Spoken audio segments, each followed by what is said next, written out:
Turf Business TV are here on the East Sussex National Course. We're with Scott Litchfield. He's the course manager here. Scott, what an office to work in. It's fabulous here.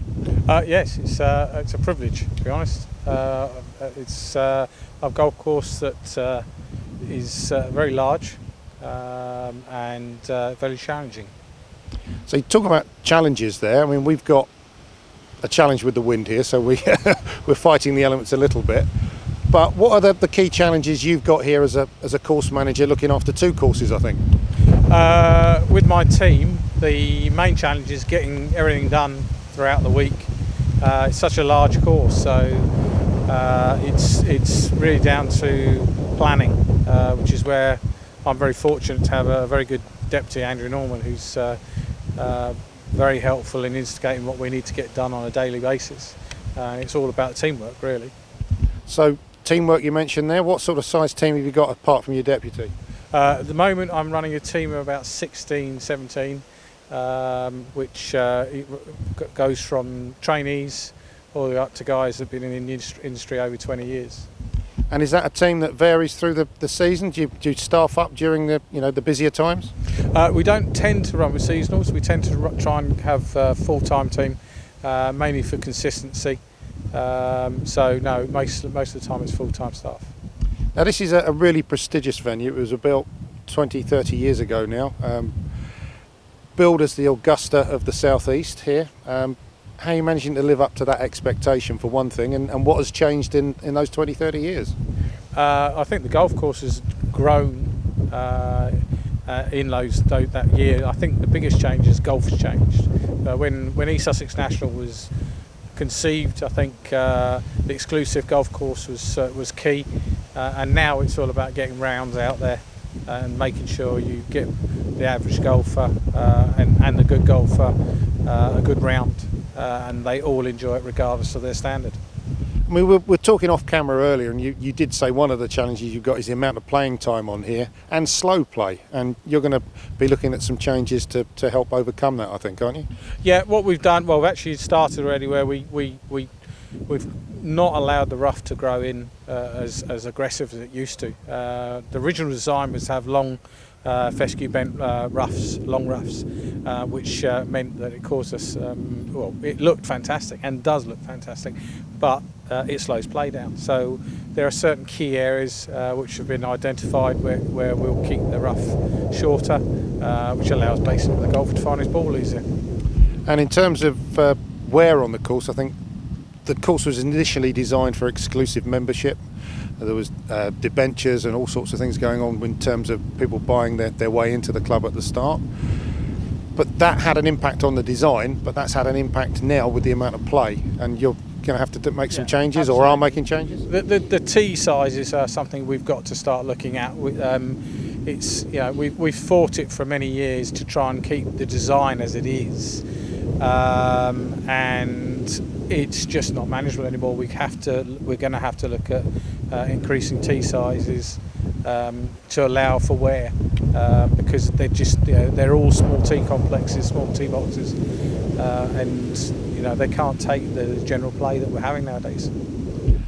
Again, when the course was initially built, it was billed as being bent grass from tee to green. I think in your tenure you've fiddled with that a little bit and improved on things, haven't you? I would be lying if I didn't say our dear friend Power has crept in. It was already here when I first came here, and has slowly become more and more aggressive. Bent grasses that we use, the Pencross, it's a US grass species, which I think, in all honesty, it's been a struggle to keeping the predominant grass species. We've moved over to grass seed by germinal,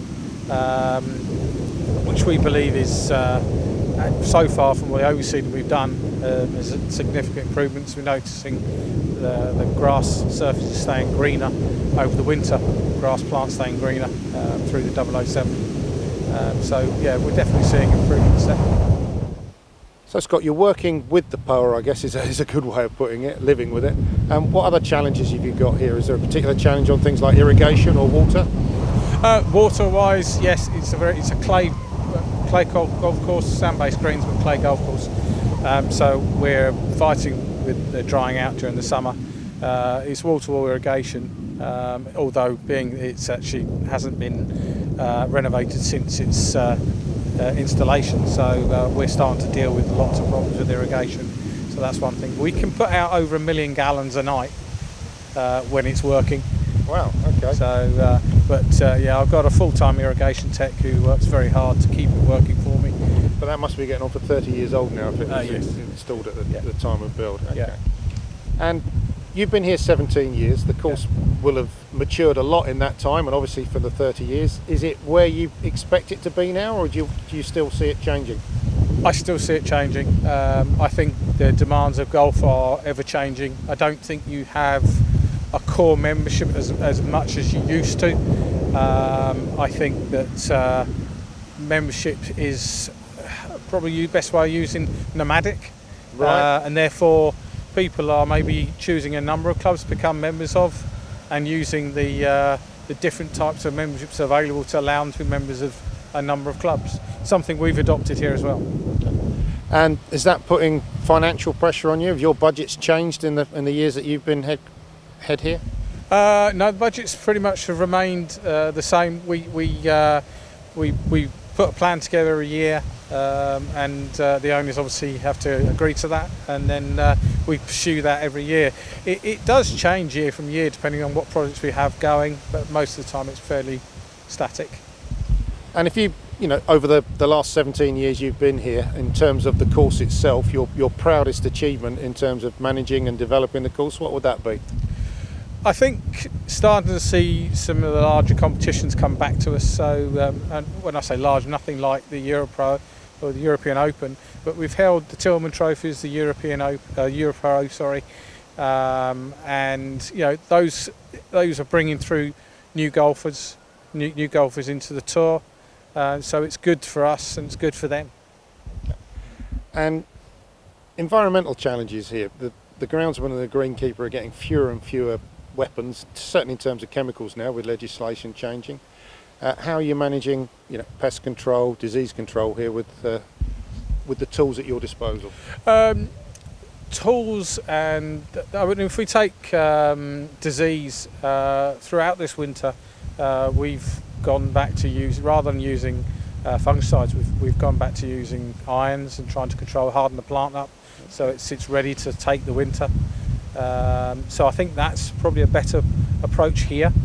I think every golf course is different.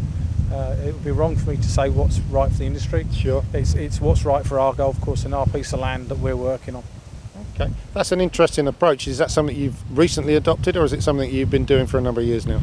Obviously with the change in legislation for different products going out and that side of things, we've adopted it. But we've used irons and things like that in the winters to control or harden the plant in the past and found it works well. Let's say it works here, so that's why we do it. That's great. Well, Scott, I think we'll get out of the wind now and we'll continue conversations elsewhere.